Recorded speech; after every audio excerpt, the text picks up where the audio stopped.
کراچی اصل میں ایک چھوٹا مچھیروں کا گاؤں تھا جسے بلوچستان اور مکران کے بلوچ قبائل نے آباد کیا تھا۔ ان کی پہلی بستی دریائے سندھ کے قریب تھی جس کا نام انہوں نے کولاچی گاؤں رکھا۔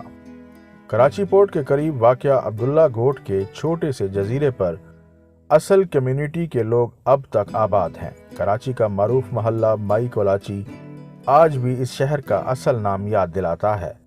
1700 صدی کے آخر میں کولاچی گاؤں کے آباد کاروں نے مسقط اور خلیج فارس کے علاقے کے ساتھ سمندر پار تجارت شروع کی۔ بعد میں گاؤں ایک تجارتی مرکز اور تجارت کے لیے ایک بندرگاہ کے طور پر بڑھنے لگا۔ اس ترقی پذیر علاقے کی حفاظت کے لیے ایک چھوٹا قلعہ تعمیر کیا گیا۔ یہ قلعہ 1795 میں خان افقلات نے سندھ کے حکمرانوں کے حوالے کیا تھا۔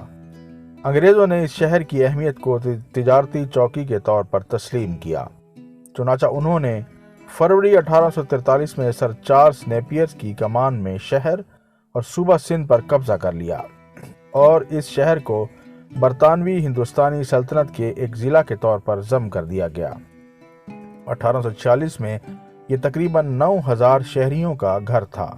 یہ قدرتی بندرگاہ برطانوی دور حکومت میں ایک ہلچل مچانے والی بندرگاہ کے طور پر پنپنے لگی۔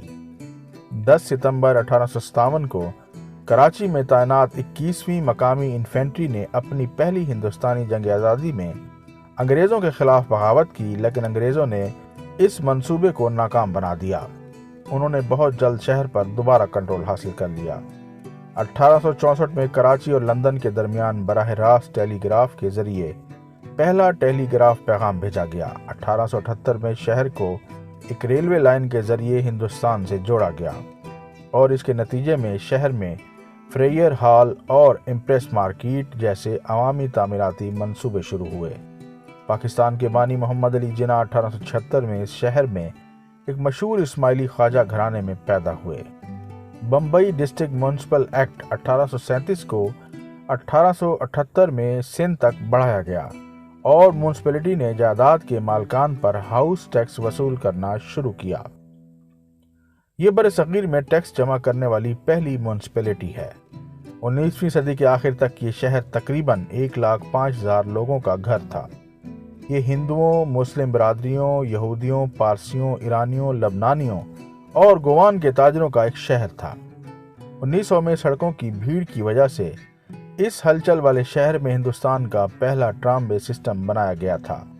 کراچی اپنے ریلوے ٹرام نیٹ ورک، گرجا گھروں، مساجد، درباروں، بازاروں، پکی گلیوں اور ایک شاندار بندرگاہ کے لیے مشہور تھا۔ سن 1947 میں جب پاکستان کو الگ ملک قرار دیا گیا تو کراچی کو پاکستان کا دارالحکومت منتخب کیا گیا۔ اس شہر نے اس عرصہ کے دوران ہندوستانی صوبے سے آنے والے تارکین وطن اور پناہ گزینوں کی بڑی تعداد کو پناہ دینے کی پیشکش کی۔ سن 1960 میں پاکستان کے دارالحکومت کو پہلے راولپنڈی اور پھر اسلام آباد منتقل کیا گیا۔ پھر بھی کراچی پاکستان کے معاشی مرکز کے طور پر اپنی اہمیت سے کبھی محروم نہیں ہوا۔